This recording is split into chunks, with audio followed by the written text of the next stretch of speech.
जय श्री राम। सनातन धर्म की जय।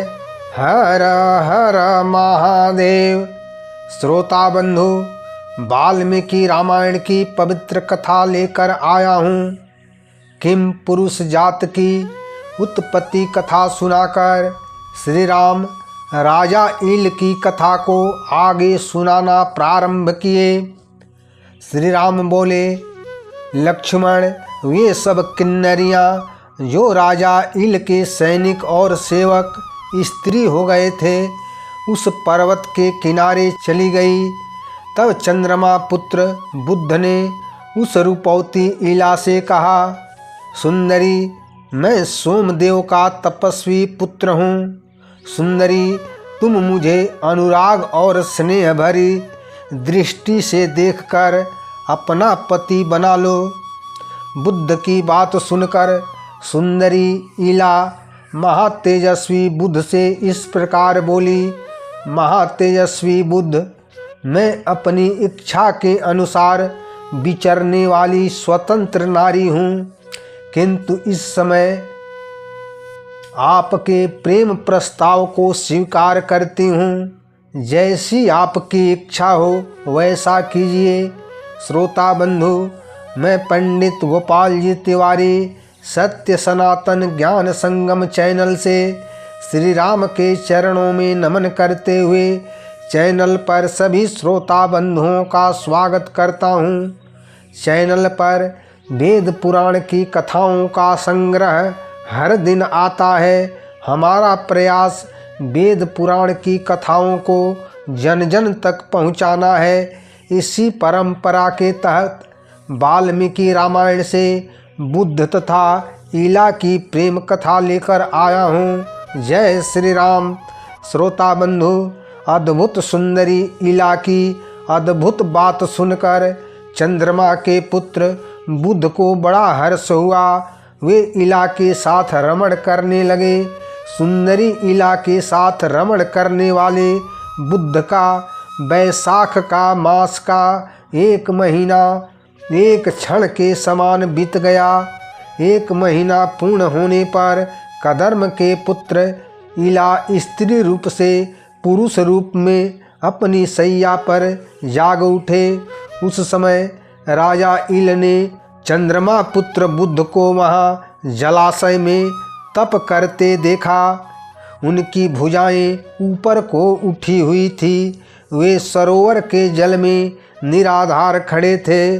उसी समय राजा ईल ने बुद्ध से पूछा, श्रीमान, मैं अपने सेवकों तथा सेना के साथ इस दुर्गम वन वाले पर्वत पर आया था, परंतु यहाँ मुझे अपनी सेना नहीं दिखाई देती। पता नहीं वो मेरे सैनिक कहाँ चले गए, मेरे सेवक कहाँ चले गए। श्रोता बंधु, राजर्षि ईल की स्त्रीत्व विषयक स्मृति नष्ट हो गई थी, क्योंकि इस विषय में माँ पार्वती का वरदान था। राजा ईल की बात सुनकर बुद्ध ने कहा, राजन, आपके सारे सेवक और सैनिक भारी ओलावृष्टि में मारे गए। आप भी ओलावृष्टि के भय से इस आश्रम में आकर सो गए थे।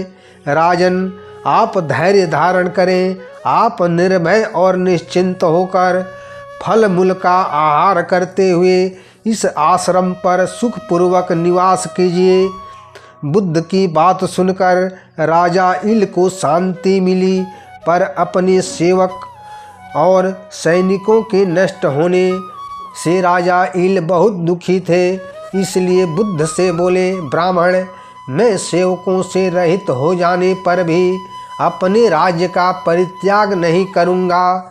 अब मुझसे यहाँ नहीं रहा जाएगा, अतः मुझे जाने की आज्ञा दीजिए। देश में मेरे सेवक और स्त्री पुत्र सहित परिवार के सभी लोग सुख से रह रहे हैं।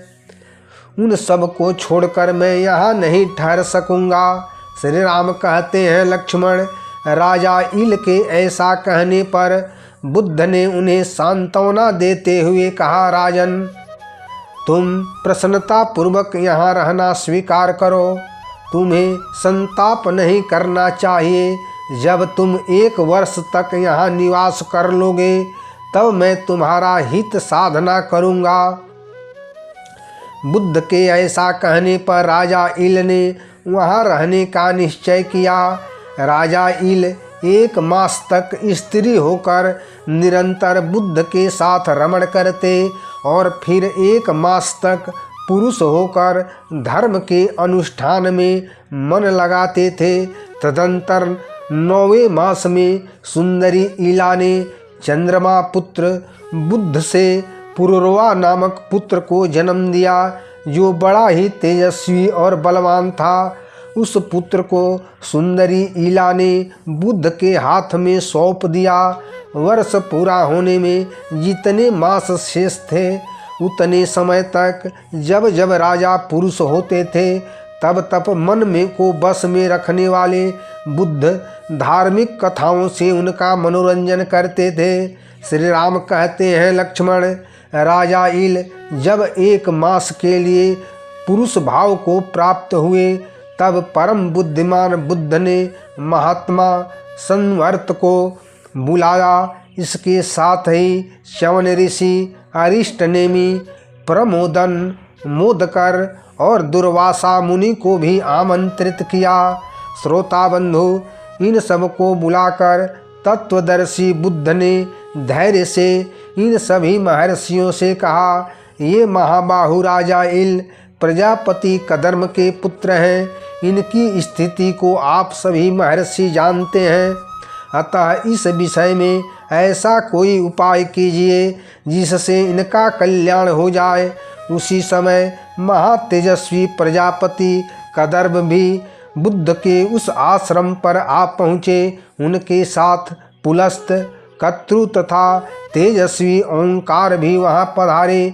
तब प्रजापति कदर्म ने कहा, मैं भगवान शिव के सिवा दूसरे किसी को ऐसा नहीं देखता जो इस समस्या को हल कर सके, तथा अश्वमेध यज्ञ से बढ़कर दूसरा कोई ऐसा यज्ञ नहीं है जो भगवान महादेव को प्रिय हो। अतः हम सब लोग राजा ईल के हित के लिए अश्वमेध यज्ञ का अनुष्ठान करें। तब सभी श्रेष्ठ ब्राह्मणों ने भगवान शिव की आराधना के लिए अश्वमेध यज्ञ का अनुष्ठान ही अच्छा माध्यम समझा, तथा सुप्रसिद्ध राजा ऋषि मरुत ने उस यज्ञ का आयोजन किया। श्रोता बंधु, फिर तो बुद्ध के आश्रम के निकट ही अश्वमेध यज्ञ संपन्न हुआ तथा उस यज्ञ से भगवान शिव को बड़ा संतोष प्राप्त हुआ।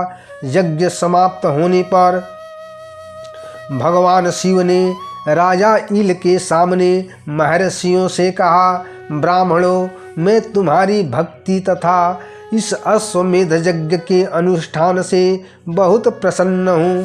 तुम लोग बताओ, राजा ईल का कौन सा शुभ एवं प्रिय कार्य करूँ। भगवान शिव के ऐसा कहने पर वे सब ब्राह्मण उन देवाधिदेव महादेव को प्रसन्न करने लगे, जिससे नारी इला सदा के लिए पुरुष राजा ईल हो जाएं। तब भगवान शिव ने प्रसन्न होकर इला को सदा के लिए पुरुष होने का वरदान दे दिया और स्त्री इला से हमेशा के लिए पुरुष ईल हो गए। फिर राजा ईल ने गंगा जमुना के संगम के निकट एक परम उत्तम नगर बसाया, जिसका नाम प्रतिष्ठानपुरी था। समय आने पर राजा ईल शरीर छोड़कर ब्रह्मलोक को प्राप्त हुए और इला के पुत्र राजा पुरुरवा ने प्रतिष्ठानपुरी का राज्य प्राप्त किया।